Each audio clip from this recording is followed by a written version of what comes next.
Hello everyone, what is up? Apparently up is something that the English singer Rick Astley will never give you, and he is so passionate about never giving you his Blu-ray DVD copy of Up, he sung a whole song about it titled Never Gonna Give You Up. Yeah, he must really like that movie. Anyways, hi, I'm Nubby, and Rick Astley's obsession with Up is not what we're here for. Today in this video, we are comparing light cones, namely the light cone Before Dawn and Night on the Milky Way.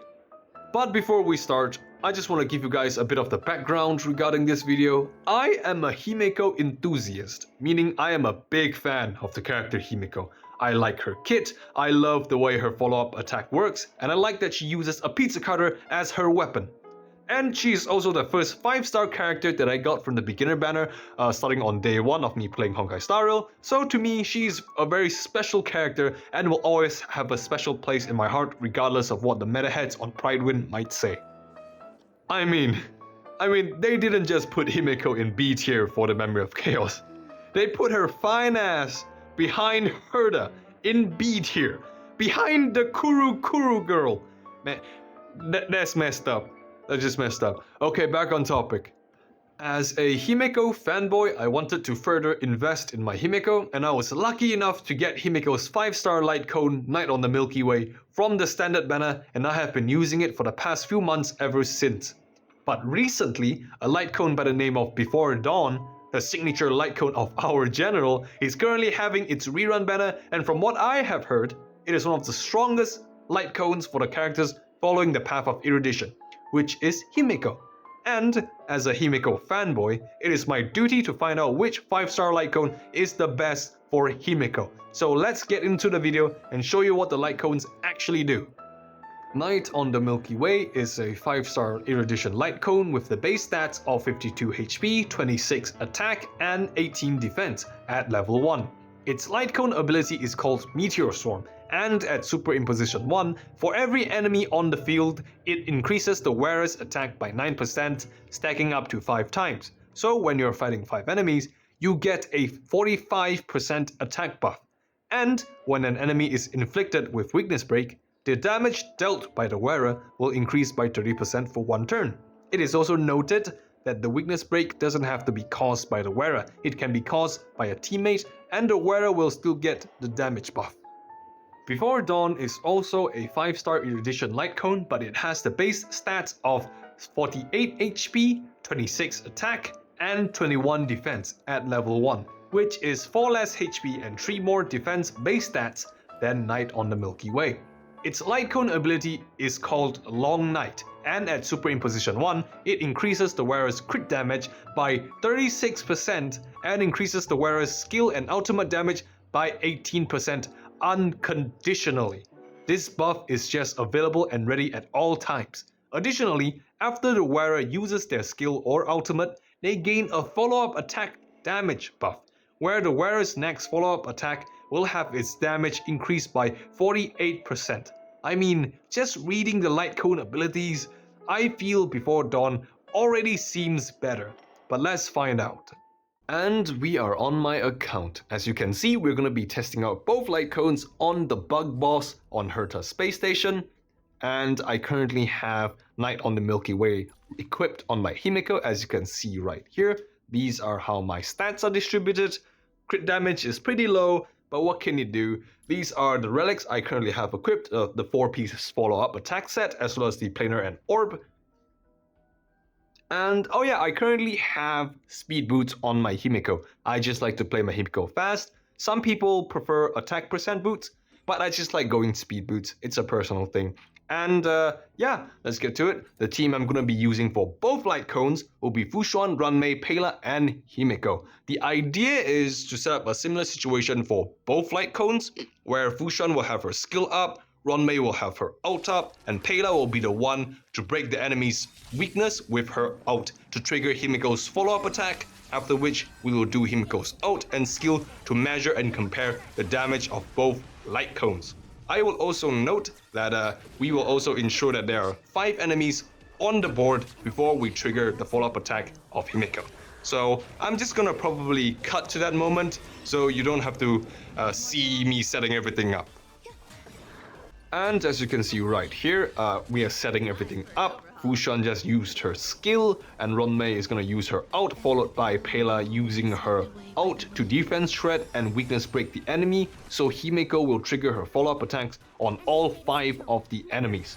And after which we'll compare the damages as well.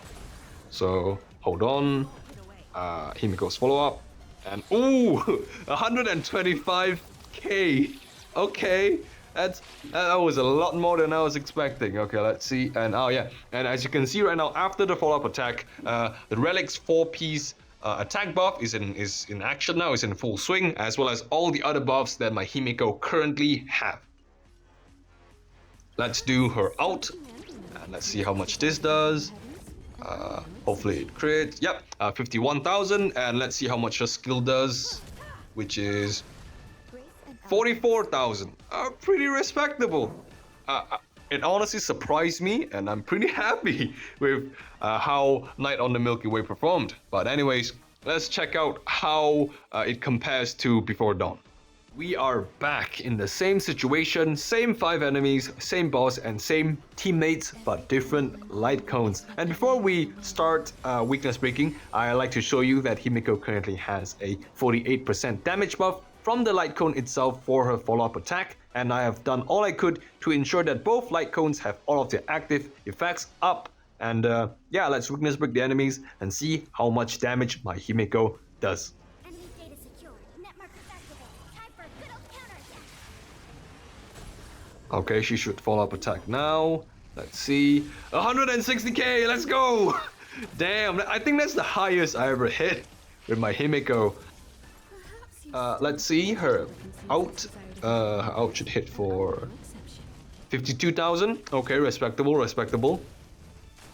And her skill, 46,000. Okay. And yeah, that should do it for the comparison. Let's get into the numbers.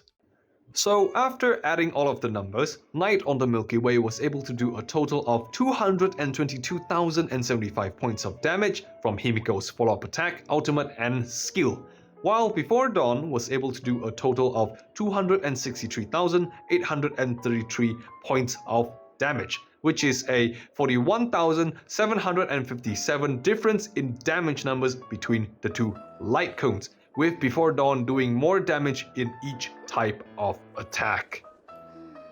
So, I guess now we know that Before Dawn is clearly the winner. And if you're thinking about investing in your Himeko or another Erudition character, Before Dawn is a good investment, right? I mean, right?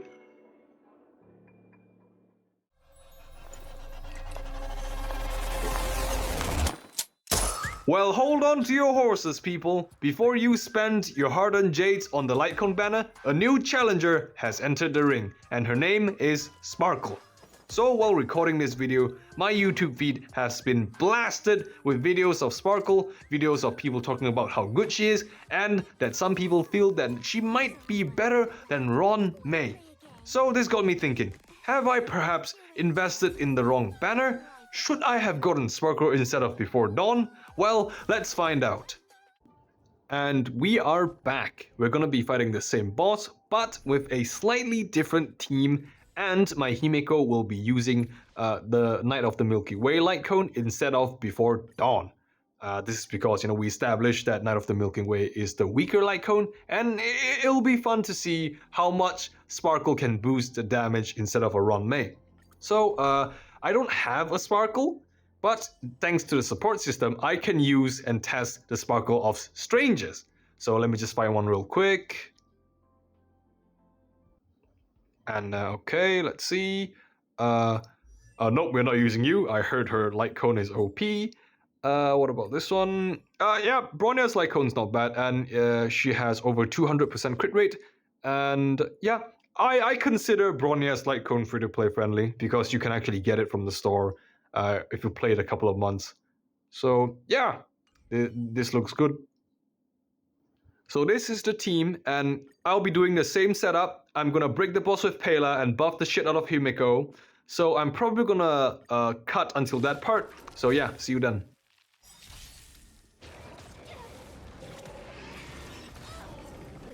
Okay, now that everything has been set up, there's 5 enemies on the board, everyone has their ult. Before I weakness break the boss, let's look at Sparkle's abilities real quick. I don't really know too much about Sparkle's kit. All I know is that her skill will advance a unit forward and give a character a load of crit damage. And her ult will buff like her talent, which in turn will give like a damage percentage buff for the whole team. That's all I really know. So I'm going in half blind. And honestly, I'm just curious to see whether I made the right choice in skipping Sparkle and getting the Before Dawn light cone. So yeah, let's just see, guys. I hope I made the right choice, honestly. I might be a bit biased. So yeah, let's get it. Net markers activate. Time for a good old counterattack. You won't get away. Damn, okay, 157,000, alright. I was not expecting it to come that close to Before Dawn. So wow, that is... I might be sleeping on Sparkle, guys. Okay, let's test the ult. 59,000, real good. The skill. And 41,000. Wow, okay. Right, let's get into the numbers. After adding all of the numbers, Sparkle, with Himeko using the light cone Night on the Milky Way, was able to do a total of 258,498 points of damage, which is only a 5,334 damage difference when compared to the test we did on Before Dawn. In conclusion, after comparing the damage numbers, Before Dawn is still higher. But I cannot say for certain because Sparkle got really close to Before Dawn's damage numbers. And that wasn't even my Sparkle. That was a random guy's Sparkle where I can't really control her stats or her light cone, so I cannot say for certain whether Before Dawn or Sparkle is better. So all I can really do is to tell you how I currently feel after the test. Honestly, I feel a little butthurt. Because even though Before Dawn did get the highest damage number, it was only like 5,000 more than Sparkle. And Sparkle is able to do so much more than just help increase damage numbers, such as increasing the maximum amount of skill points a team can have, generating skill points with her ultimate, and advancing allies in the turn order. In an ideal world, I feel you would get both. But if you can only choose one, I honestly feel Sparkle is the better investment overall. Anyways, thank you so much for watching. That's the end of the video. Don't forget to like, share, subscribe and hit the bell for more future content. And I will see you in the next video. Nubby out.